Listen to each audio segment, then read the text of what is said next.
اسے new York میں 9/11 کے بعد دہشت گردی کا سب سے بدترین واقعہ کہا جا رہا ہے۔ یہ ایک دہشت گرد کارروائی ہے، خاص طور پر بزدلانہ دہشت گرد کارروائی جس کا نشانہ معصوم شہری تھے۔ کچھ عینی شاہدین کے لیے یہ واقعہ یورپ بھر میں ہونے والے ہلاکت خیز حملوں کی یاد تھی۔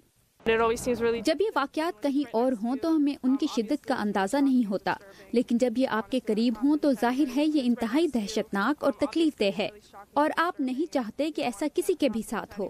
کچھ لوگ ابھی تک بے یقینی کی کیفیت میں ہیں۔ کالج کے طالب علم جیک سانڈرز خود کو خوش نصیب سمجھتے ہیں۔ اگر میری ٹرین نہ چھوٹتی تو میں ٹھیک اسی جگہ ہوتا جہاں یہ واقعہ ہوا ہے، کیونکہ عین وہ جگہ ہی میری منزل تھی۔ یہ واقعہ ایک ایسے وقت پیش آیا جب امریکی والدین اپنے بچوں کو ہیلووین کا سالانہ تہوار منانے کے لیے ہمسایہ گھروں سے کینڈیز اکٹھی کرنے کے لیے تیار کر رہے تھے۔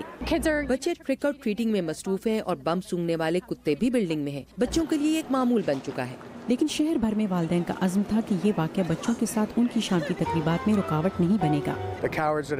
جن بزدلوں نے بھی یہ کام کیا ہے وہ ہماری زندگیوں کو روک نہیں سکتے، ہم انہیں اپنی زندگیوں پر غالب آنے کی اجازت نہیں دے سکتے۔ اور نیو یارک شہر کے باسیوں کا دہشت گردی کے خلاف یہ عزم چند ہی گھنٹے بعد شام کے وقت ہونے والی ہیلووین پریڈ میں واضح تھا۔